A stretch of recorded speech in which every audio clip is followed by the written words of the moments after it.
Bueno, Bueno, primero le iba a dar el contexto era más sobre la inseguridad y de la inseguridad y lo que causó el miedo en las personas para que no puedan salir. ya. Perdón. Eh, Como le decía, que la inseguridad en Conocoto ha causado que muchos niños ya no jueguen afuera ni interactúen en los parques. ¿Cómo se puede manifestar el miedo y la ansiedad en los niños que no tienen la oportunidad de socializar libremente? Bueno, buenas tardes, gracias por este espacio. Bueno, el tema no es solamente vinculado al tema de niños, si bien específicamente a niños, jóvenes, adolescentes, repercute con mayor intensidad, pero también a los adultos mayores. El adulto mayor ya no tiene seguridad de salir a un parque, a caminar, el- las damas de casa. Lo que quiero decir es que es un tema que es transversal en la sociedad, no es solamente a un segmento de la población, pero específicamente en los niños y en las niños, niñas, en los jóvenes, llamémosles de 15, 16, 18 años, repercute con mayor razón porque obviamente son los años en donde uno tiene la efervescencia de la vida y está en toda la plenitud de interrelacionarse, de salir, de generar todo el proceso de socialización. Y eso repercute de manera terrible en todo su proceso social, de relacionamiento, de autoestima, de seguridad, de su propia convivencia social y por lo tanto eso a la postre tiene repercusiones. Repercusiones como cuáles, por ejemplo,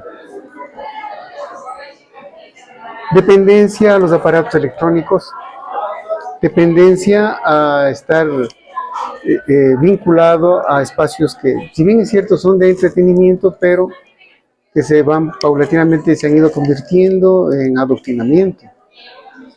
Y ese alejamiento de la realidad social, de la lectura social, de lo que pasa en su sociedad, paulatinamente le va repercutiendo en él en ser indiferente, en ir naturalizando la violencia, en todas sus formas. Entonces ya no nos llama la atención que haya 4 muertos de golpe. ¿A cuántos mataron? A 4. Ah, Normaliza.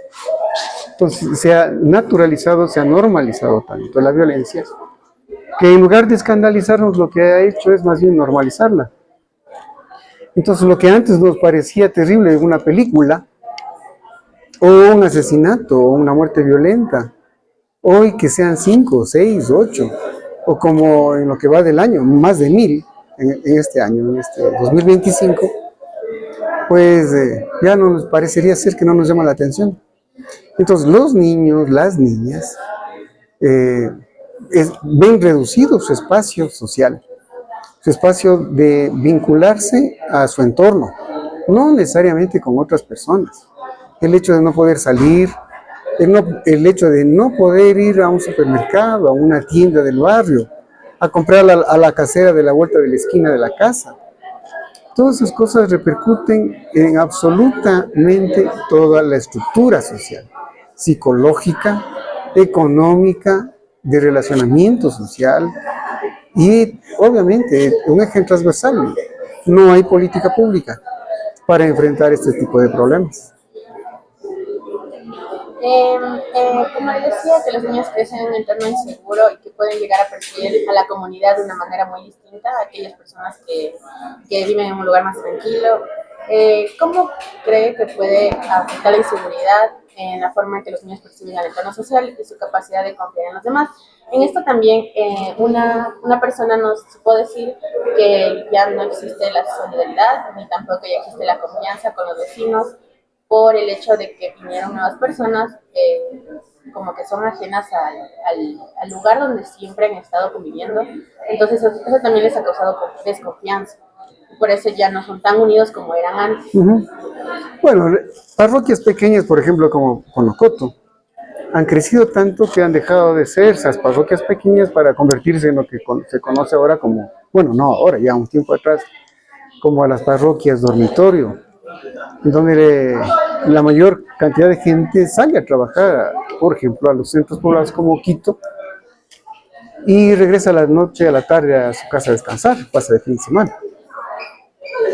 Y la parroquia ha crecido tanto y de hecho eso también genera otro tipo de problemática: ruido, contaminación ambiental, recolección de desechos, regularización de barrios, la proliferación de condominios. Entonces uno prefiere estar en un conjunto en donde finalmente cree que los hijos, al estar dentro de un conjunto habitacional, al menos de alguna manera están protegidos al no estar en el parque, que es el espacio público que uno como ciudadano debería apropiarse. Si a eso le agrega a usted la cantidad de personas que han migrado, como por ejemplo en este caso a Conocoto, que ha pasado de tener 8.000 habitantes en los años 2002, 2004, a hoy más de 70.000, el impacto es terrible en la condición del desarrollo, de la planificación, del ordenamiento territorial de la parroquia como tal. Entonces usted ve que, por ejemplo, hay sectores en la parroquia que ya necesitan de otro cementerio, necesitan de un cuerpo de bomberos que estén ya no donde está hoy, sino necesitan ir redistribuyendo los servicios sociales, nuevos mercados, nuevos centros de equipamiento urbano, y eso obviamente genera un impacto terrible en la condición de la parroquia, en términos generales, pero en Conocoto se nota muchísimo más. Y obviamente la desconfianza de los papás, al no reconocer quiénes son, cómo se llaman, está atravesado por una condición que parecería ser que no tiene nada que ver con la psicología, que es el tema de la economía. Porque entonces, en función de la economía, se empieza a generar toda la propuesta de desarrollo social y económico de una población. ¿Qué es lo que quiero decir? Que el desarrollo económico marca también el nivel de relacionamiento social. Entonces nos hemos ido individualizando, vamos cada vez siendo más egoístas, más yoístas. Yo estoy bien, el resto puede morirse, puede que le pase lo que le pase. Hemos ido perdiendo paulatinamente los vínculos de solidaridad.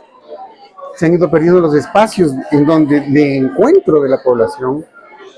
El miedo ha hecho que abandonemos el espacio público para refugiarnos en nuestras casas y en nuestros condominios, en nuestros conjuntos. Y ahí, en teoría, eso nos da mayor seguridad. ¿Cómo hemos formado nosotros la seguridad?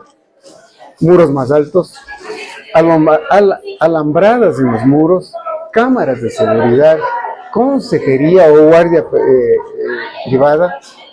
Es decir, lo que hemos hecho, en teoría, lo que hemos ganado en seguridad, hemos perdido en libertad. Y por ende también en solidaridad. Entonces, si uno ya no sabe quién es el que vive al lado, uno no ha perdido el contacto y el relacionamiento en un mismo conjunto, en donde hay un edificio de 4 pisos. No sabe cómo diablos se llama el que vive en el 4º piso. No sabe cómo se llama el que vive en la casa 1 y usted vive en la casa 20.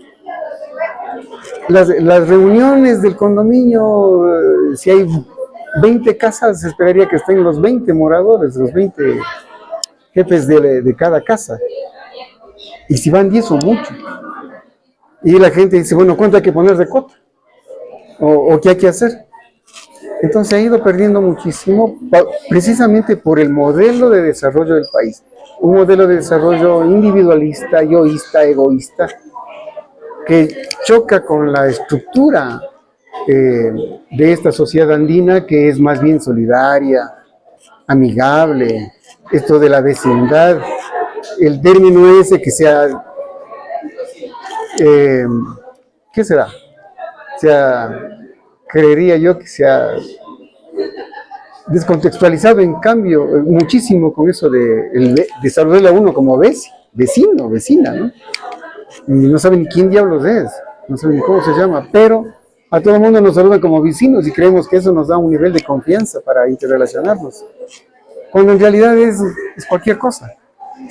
ese término es tan impersonal que no nos dice lo que debería decirnos.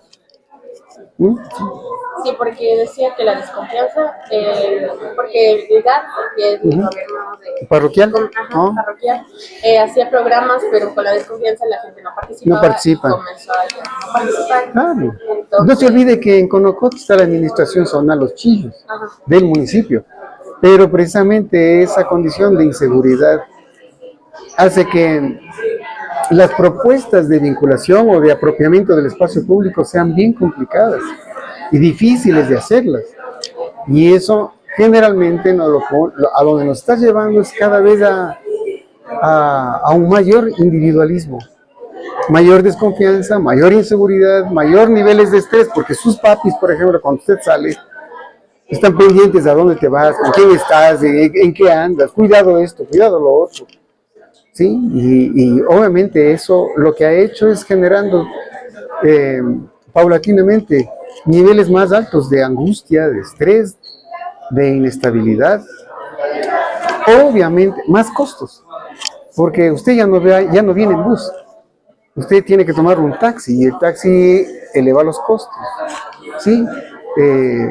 Entonces, no es un tema solo exclusivamente de un tema de la vida social, sistémicamente es todo. Si los niños crecen en un entorno donde la inseguridad y la falta de interacción son constantes, ¿cuáles pueden ser las consecuencias a largo plazo en su salud mental? Lo que nosotros estamos viendo paulatinamente es cómo se ha ido deteriorando el concepto de salud mental, no se diga la comprensión de lo que significa la salud mental.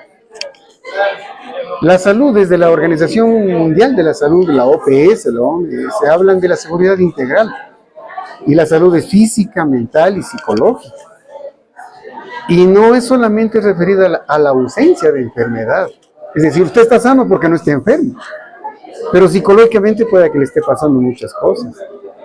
Entonces, el tema de la salud mental es un tema que no se le está abordando como debería, peor en un gobierno como el que tenemos, en donde los temas de la salud física no son abordados como debería ser. No se diga de la salud mental, la salud psicológica de la gente. Entonces usted se sube a un bus, no sabe qué le va a pasar. Usted se baja en una estación, vamos a suponer aquí en esta ciudad, El Playón, que es un centro de congestión de personas y de vehículos. Y usted ve a militares y policías ahí, en lugar de sentirse más seguro, tiene mayor temor. Dice, ¿qué habrá pasado? ¿Qué sucedería? Vamos de aquí. Eso nos ha generado una mayor condición de inseguridad, más que de seguridad. Y obviamente eso genera altos niveles de ansiedad y de estrés. Muchos temas, por ejemplo, que no son comprendidos y no han sido analizados, ni hablados, ni discutidos. Es como, por ejemplo, el sufrimiento genera diabetes. Usted dice, ¿cómo así? Si se supone que debería estar vinculado al tipo de alimentación, exclusivamente. Y nosotros nos alimentamos mucho de almidones.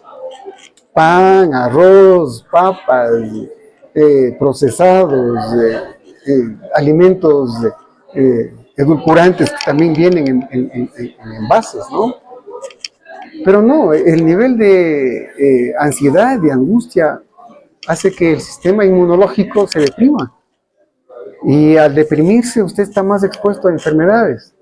Que los psicoanalistas dijeran que usted somatiza sus problemas cuando le duele el estómago, le duele la cabeza, no sabe qué le pasa, no sabe por qué se enferma cada rato de la garganta, ¿sí? No sabe por qué consume algún alimento y le hace daño y tiene que ir al baño frecuentemente, ¿sí?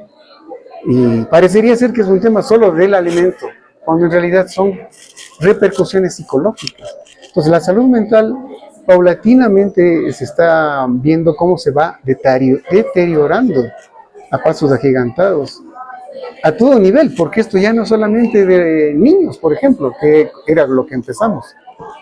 Entonces los niños ven las películas, ven las noticias, no hay ningún control sobre la información, porque ahora cualquiera puede ver cualquier cosa.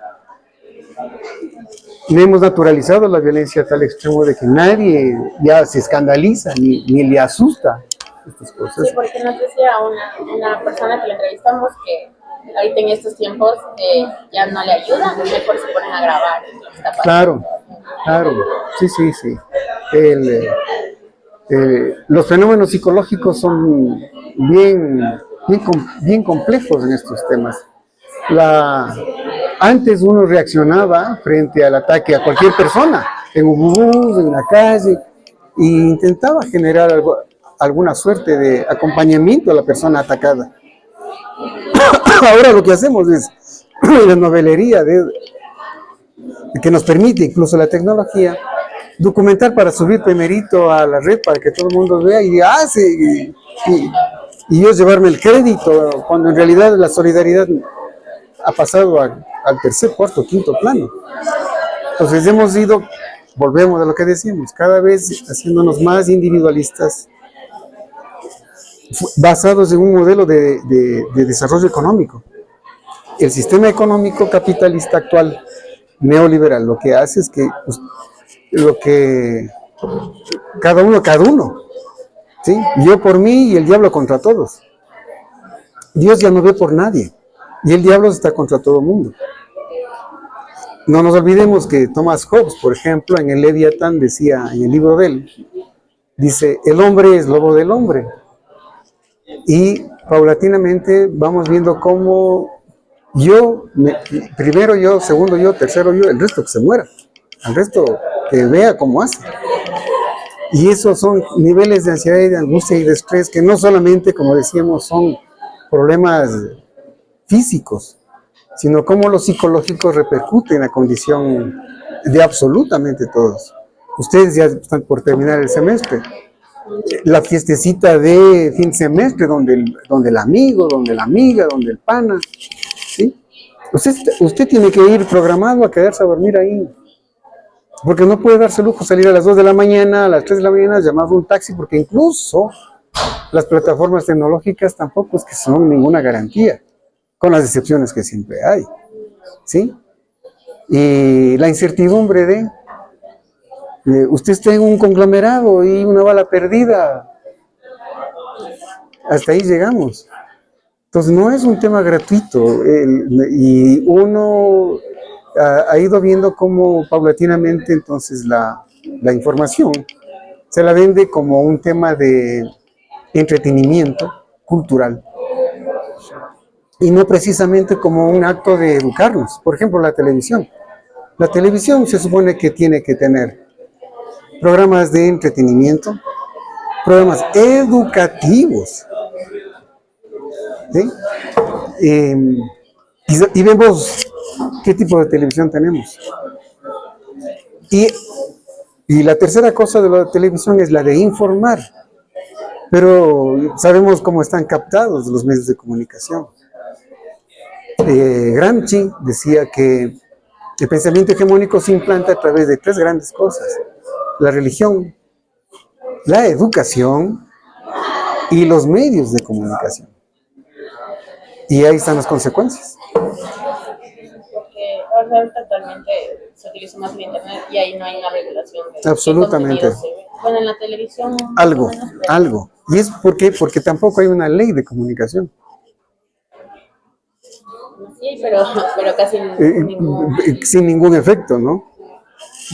Y también decía que los padres, como salen a trabajar y se quedan los niños solos, por eso casi no les dejan salir, o también si salen no tienen un control. Y también puede, como hay personas que son exteriores a Conocoto, vinieron a sufrir violencia, son más extranjeros y por eso como que no tienen mucho control los niños de cuando salen y les puede reclutar para las cosas. Bueno, las estadísticas, la estadística nunca miente porque nunca dice la verdad. Se puede entender de cualquier manera un tema estadístico, dependiendo de cómo sea mi interés. Pero si uno ve la estadística en sí, el nivel de delincuencia de las personas extranjeras no pasa del 3%. Es decir, que lo que pasa son realmente de ecuatorianos con ecuatorianos. Se nos ha vendido la idea de que son extranjeros los que vienen a subvertir el orden, a atacarnos. Nadie dice que no puedan darse, y de hecho se dan, por eso hay un número de. Pero en el peor de los casos es el 3% de la población migrante la que ha generado eso. El resto es lo que está pasando en este país, ¿sí? Y eso es un discurso, por ejemplo, que se ha vendido con intereses también del momento inmerso de este país en una campaña política también. Entonces la inseguridad ha hecho que perdamos más libertad en aras de sentirnos más protegidos. ¿Sí? Como decíamos, hemos levantado los muros más altos para estar más protegidos, pero hemos perdido el contacto con la realidad. Bauman, en el libro de él, ¿no es cierto?, En busca de la política, plantea temas como esos, y no se diga en la sociedad líquida. Y eso es lo que estamos cada vez viendo con mayor incidencia. Y cuando los niños viven en un entorno inseguro, ¿qué tipo de apoyo psicológico sería más efectivo para ayudarles a superar el miedo y la ansiedad que experimentan? Primero, ese es otro problema, y un enfoque equivocado, porque se cree que el problema es del niño o la niña, y no los papás. ¿Sí? Así como se debe enfocar con los niños y niñas y los adolescentes, a quien también debe educársele también es de los papás. Y los padres de familia deberían también tener escuela para padres. Buscar espacios que nos permitan, si vale el término, tener una especie hasta como de rito, que sábado y domingo podemos encontrarnos todos y conversar para almorzar y hablar todos. ¿Sí? ¿Qué pasó el fin de semana? ¿Qué pasó esta semana en tu colegio, en tu escuela, en tu universidad? ¿Sí? Lo que hacemos es más bien sentarnos a comer y a compartir, cada uno con su teléfono al frente.